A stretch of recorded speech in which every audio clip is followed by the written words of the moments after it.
Joe Biden had to deal with a very tough thing this week. His son found guilty, convicted of 3 felonies. And talk about a guy who's had to deal with a lot of tragedy in his life, Chad. He's already had the death of a wife, 2 of his sons.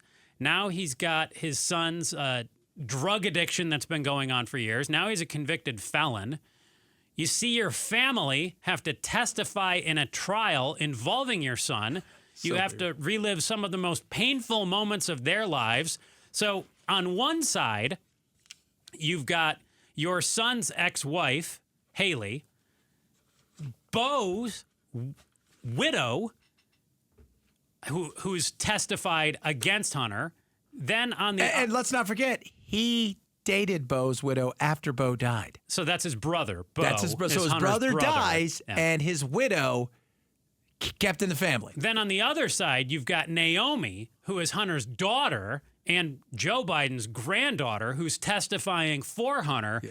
So you're trying... Not the granddaughter they ignore, but the other one. You're trying to run the country, and you're dealing with your son on trial... And you don't know where you are half the time. You've got your family testifying for him, against him. You're dealing with the fact you've lost a couple of your kids. You've lost one of your wives.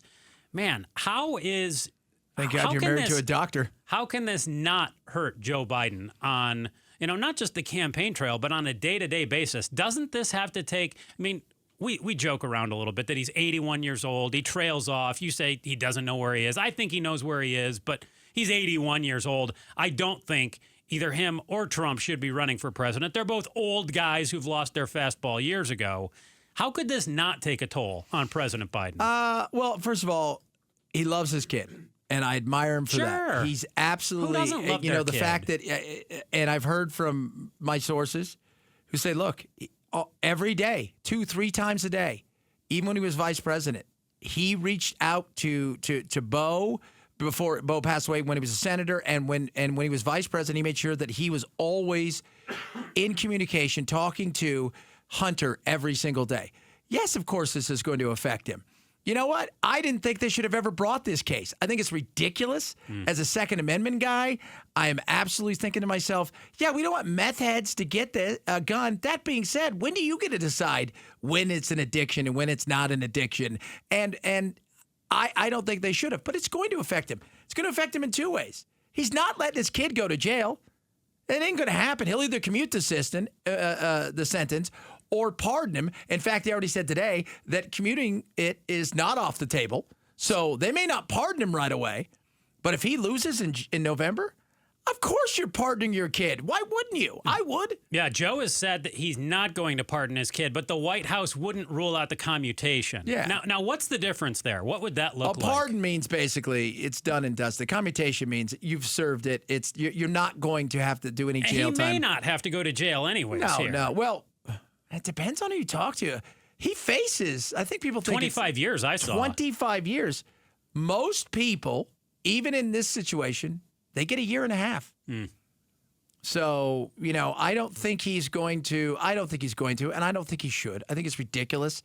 I think and I'm not a fan. There's a bigger case coming up, and that one is going to be way harder on Joe, because Joe's going to get dragged into this next one, which is where did the money come from, Biden?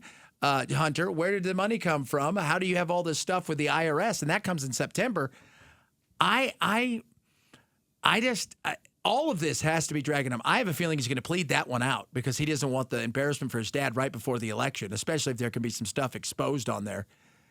It's taken a toll. Life is, first of all, that job takes a toll on you, brother. I think it's going to hurt Joe politically, too, because 100%. His plan was definitely going to be to brand former President Trump as a felon. Yeah. And how do you do that now that your son is a convicted felon, too? Yeah. You can't sit there and say, look what you did. You got caught with your hand in the cookie jar, because now his kid has the exact same rap on him. Yeah. And here's something. Both Hunter and Donald Trump would never be in this position if his last name wasn't Biden and Trump wasn't running for president again. this is political and this is lawfare and this is what happens. And I'm not, like I said, this case, I don't think this case should have ever been brought. It is what it is. And his own words were his biggest damage. If you've listened to his audiobook about all the stuff he was talking about with this. But I look at this situation and I think there's a lot more to come from it. And as a dad, yeah, but then you're also a candidate and you're the ruler of the free world, if you will. Thanks for watching The Chris and Joe Show. Click to see more from Chris and Joe and tap the button in the middle to subscribe to KTAR News.